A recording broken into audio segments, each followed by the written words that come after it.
Olá, pessoal.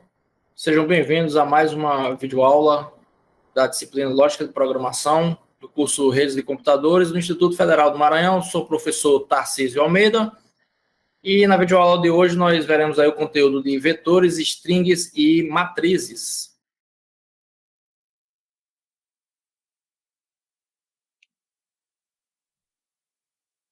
Então, o que seriam vetores? Então, vetores são todos os elementos pertencentes ao mesmo tipo de dado. Então, como eu informei lá logo no início, né, na apresentação da disciplina, os vetores e as matrizes eles são dados, são estruturas para armazenar dados do tipo, do mesmo tipo, né? Então, no caso, são estruturas que armazenam dados homogêneos, certo? E aqui, na linguagem de programação C, que nós estamos utilizando nessa disciplina, esses índices iniciam em 0 e vai até N, né? Você pode determinar até um valor bem grande, né? Para construir esses vetores, né? Então, seria o tamanho do vetor, iniciando sempre da posição 0 até N. Então, esses índices, eles são utilizados para inserir ou recuperar valores. Então, imagina aqui um vetor, né? Então, quando um vetor ele é criado, então é reservado um espaço em memória, né? Para que possa ser armazenados valores dentro desse vetor. Então, como eu disse aqui em C, o índice inicia em 0. Então, aqui eu tenho, por exemplo, um vetor que vai de 0 até N posições, né?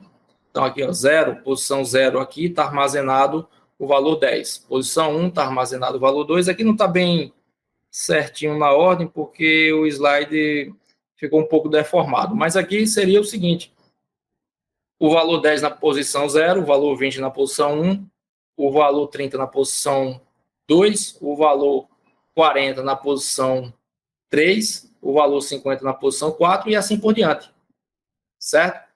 E aí você já determina lá. Quando eu falo de 0 até N, não é que você vai sempre criar um valor de 0 até N.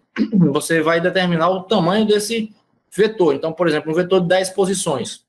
Então, ele vai da posição 0 até a posição 9, né? Já que a gente conta também com a posição 0. Um vetor de 50 posições. Então, ele vai da posição 0 até a posição 49. Um vetor de 5 posições, da posição 0 até a posição 4. E assim por diante. Então, eu tenho aqui um exemplo, declaração de vetor em C. Então, eu estou dizendo aqui float, vetor de notas, e dentro dos colchetes 10, ponto e vírgula. Então, o que é que eu estou dizendo aqui para o compilador, né, para a ferramenta? Eu estou dizendo que o vetor de notas é o identificador dessa variável, né? Vetor de notas. Ela é do tipo flutuante, né? Tipo float, eu posso armazenar números com dígitos após a vírgula. E aí, eu estou criando esse vetor com 10 posições. Então, se ele é 10 posições, ele vai da posição 0 até a posição 9, certo?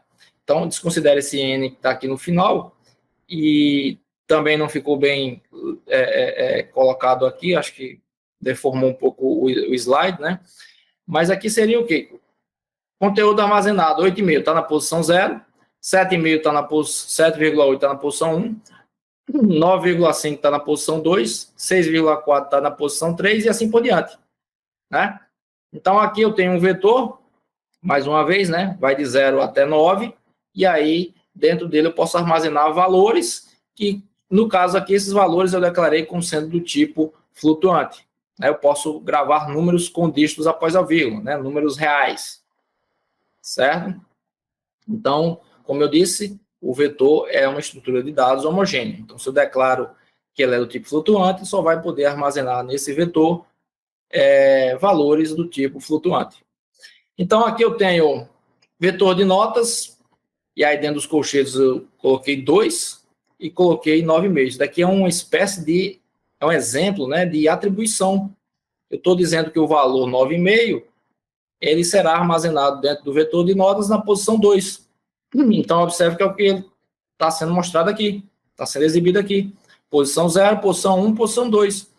9,5 foi armazenado dentro do vetor de notas na posição 2, certo? Eu tenho como ler um valor digitado pelo usuário e armazenar dentro de um vetor. Então, utilizando aqui, por exemplo, o comando scanf, certo? E aí, scanf, na sintaxe do scanf, eu coloco dentro das aspas o percentual F, certo? Aí, depois das aspas, eu coloco a vírgula, o i comercial, o nome da variável, que é um vetor, e dentro dos colchetes aqui a posição, né? Aqui está x. Aqui está x, mas poderia ser um número, né? O número da posição. Aqui está x porque eu posso criar uma estrutura de repetição, por exemplo, que, como um for, né? Que é semelhante ao para lá do Visualg, e aí eu posso utilizar lá a variável contadora, e aí seria esse x, né? E aí dentro da estrutura eu coloco esse comando aqui para estar recebendo valores digitados pelo usuário e armazenando dentro desse vetor, certo? Printf aqui é uma forma de exibir o valor que está dentro do vetor. Então aqui printf, né, comando de saída. A nota é percentual F, né, que é a sintaxe aqui da linguagem C. A nota é percentual F é string de controle. E que string de controle é essa que eu estou me referindo? Estou me referindo à variável vetor de notas, né? Percentual F, porque ela é flutuante. Então, vetor de notas na posição X. Esse X, como eu disse, poderia ser um número informando diretamente a posição que eu quero que seja exibido, né? O valor, né? Ou então, esse X poderia ser o X mesmo, onde esse X seria a variável contadora dentro de uma estrutura de repetição for, né? Eu posso inserir valores na declaração de um vetor, então eu posso, por exemplo, declarar um vetor de 10 posições do tipo inteiro, e aqui mesmo na frente eu abro chaves, e dentro das chaves eu coloco os elementos os valores para esse vetor. Posso fazer isso, a linguagem de programação C me permite, certo? Então, vetor de 10 posições, já estou preenchendo ele aqui com os números de 0 até 9, certo? Na própria declaração. Posso fazer isso também.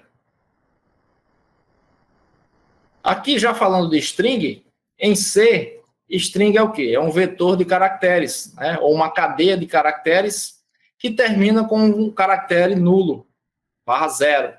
Né? Então, você declara, por exemplo, que quer receber nomes de pessoas. E aí você declarou ali, por exemplo, que essa string vai possuir 7 posições. Então, ele vai armazenar na memória, vai aguardar lá para armazenar na memória 7 posições. Como é esse exemplo que está logo aqui abaixo. Né? 2, 4, 6, 7 posições. Só que aí, se você usa só 4, como aqui ele digitou só o nome João, aí ele vai e preenche com /0 aqui na última e já não utiliza o restante de espaços aqui na memória. E aí eu tenho como sintaxe, na declaração de uma string, char, né? Que é caractere, semelhante ao caractere que a gente vê lá no Visualg. Aqui eu declaro o nome da string, né? A variável, o identificador da variável, que é uma string, e aqui dentro dos colchetes eu coloco o tamanho dela. Se eu não coloco esse tamanho, ele vai considerar que é só o quê? Um caractere apenas um caractere. E aí você só vai poder armazenar um caractere somente. Então eu tenho que colocar esses colchetes aqui e colocar o tamanho dela para que eu possa armazenar, por exemplo, nomes, endereço de uma rua, né? E nome completo de uma pessoa, posso também, né? Basta eu colocar um tamanho aqui que possa comportar todos os caracteres. Então, se declararmos uma string com tamanho 7, armazenarmos nessa string o nome João, as duas células não usadas têm valores indeterminados. Como eu acabei de falar. Nós temos algumas funções dentro da biblioteca de strings, né? Então, essa biblioteca tem que ser declarada lá no início do programa em C. Tem que ir lá e colocar jogo da velha, include string.h. Tá? E aí eu posso utilizar uma série de comandos. Um deles é o gets, né? Comando gets. Então, é utilizada para ler strings. Então, é semelhante ao scanf. A gente usa o scanf lá para ler valores digitados pelo usuário no teclado. Então, aqui eu posso utilizar o gets, e aí eu não preciso nem colocar string de controle, porque o gets já é um comando da biblioteca string. Então, eu coloco o gets e dentro eu coloco o nome da variável, né, que é do tipo caractere, né, que é uma string, que será lida pelo teclado, né, a partir do teclado. Então, ela insere o terminador nulo na string quando o usuário aperta a tecla Enter. É aquele terminador nulo que eu falei agora no slide anterior. Então, quando ele dá Enter, ele coloca o terminador nulo logo após o último caractere e o restante dos valores são indeterminados, o restante das posições da memória. Então, aqui a sintaxe, ó, gets, nome da variável. Então, observe que aqui eu não precisei colocar string de controle, né, no início. Não coloquei o i comercial também, aqui no início, no nome da variável. Coloquei apenas o gets e dentro dos parênteses o nome da variável e o ponto e vírgula no final. Simples assim. Então, a função scanf ela também pode ser utilizada para ler strings. Né? Então, aqui seria a sintaxe do scanf, utilizando o scanf. Só que aqui eu uso a string de controle percentual S, S de string, né? Então, eu poderia fazer. Só que, como nós estamos vendo aqui, né, declarando a utilização da biblioteca string, é bem mais prático utilizar aqui o gets, né? Gets, nome da variável, bem mais prático, mais rápido do que fazer esse scanf, string de controle, né, dentro das aspas, vírgula para separar, aí comercial. Dessa forma aqui dá um pouquinho mais de trabalho, né? Mas a linguagem também permite, ok? Aqui eu tenho uma série de comandos que podem ser utilizados aí quando se declara a biblioteca string.h, né? Então, aqui são funções de strings. Então, lembre-se de declarar logo lá no início do código-fonte, né? Jogo da velha include, eu coloco string.h aqui dentro do menor que e do maior que. Ok? Então, eu tenho esses comandos aqui, ó. O gets, como eu já disse, é para ler a entrada do teclado, né? Para ler o valor de uma string. Então, aqui dentro, string seria o nome da variável, né? Eu tenho o strcmp, que compara duas strings, e aí eu posso comparar essas duas, e aí ele retorna 0 se elas forem iguais, e retorna 1 se elas forem diferentes. E aí eu posso, por exemplo, fazer essa comparação dentro de uma instrução condicional, né? Fazendo uso lá ali de qualquer estrutura, seja ela de repetição ou de seleção.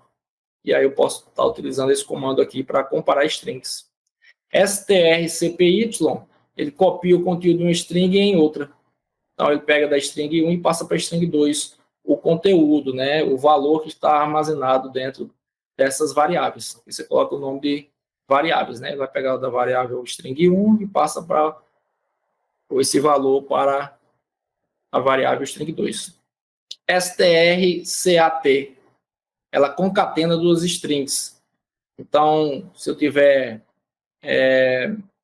strings e quiser uni-las, né? Eu coloco aqui string 1 e string 2 e aí eu vou conseguir unir, né, os valores que estão dentro dessas strings, certo? strlen, ela retorna o tamanho, a quantidade de letras de uma string e despreza o caractere nulo no final. Então, é interessante esse comando aqui quando a gente quer saber a quantidade de dígitos de uma determinada string, né? Uma determinada cadeia de caracteres. Aí eu posso utilizar esse comando aqui, né?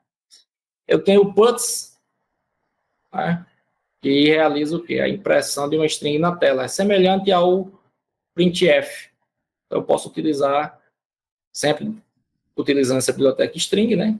Eu posso usar o puts para exibir o conteúdo de uma string, né? Então, aqui dentro dos parênteses, eu coloco o nome da variável, que é a string, e faço aí puts e o nome dessa variável, eu vou conseguir exibir o valor dessa variável na tela, semelhante ao print, como eu falei. Em se falando de matrizes, né, como eu já citei aí em vídeos anteriores, as matrizes são o quê? Elas são vetores bidimensionais.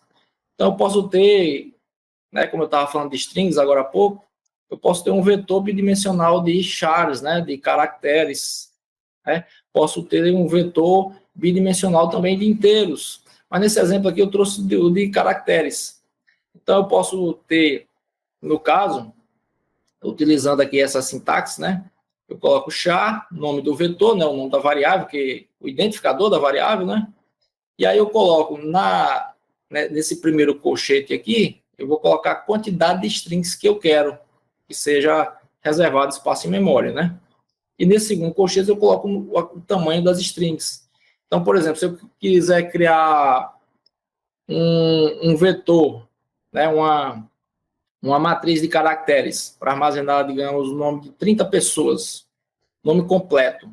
Então, eu creio que com 30 caracteres eu consiga armazenar um nome completo de uma pessoa, né, com 30 caracteres. Então, eu vou aqui, nesse segundo parênteses, eu coloco o tamanho das strings 30, né? E se eu quiser armazenar o nome, eu falei 30 pessoas, vamos colocar 50 para ficar diferente, né? Digamos que eu quero armazenar o nome de 50 pessoas e que cada pessoa, o nome completo, eu vou estar ali utilizando 30 caracteres, né, para armazenar o nome de cada pessoa. Então, eu colocaria aqui quantidade de strings 50, né, 50 pessoas, e aqui tamanho das strings 30, certo? Então, eu vou conseguir armazenar o nome de 50 pessoas e cada pessoa vai ter até 30 caracteres para armazenar o nome completo dela, certo?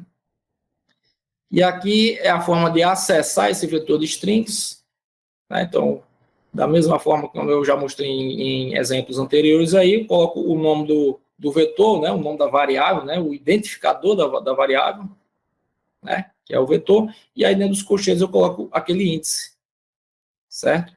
Índice 0, índice 1, índice 2, e aí eu posso estar acessando o conteúdo aí desse vetor de strings, ok? Bom, pessoal, as referências utilizadas para esse vídeo foram do livro Linguagem de Programação 1 de Colombo, que também está aí disponível no AVA a todos vocês. Então, vou encerrando por aqui essa videoaula e até a próxima. Tchau, tchau.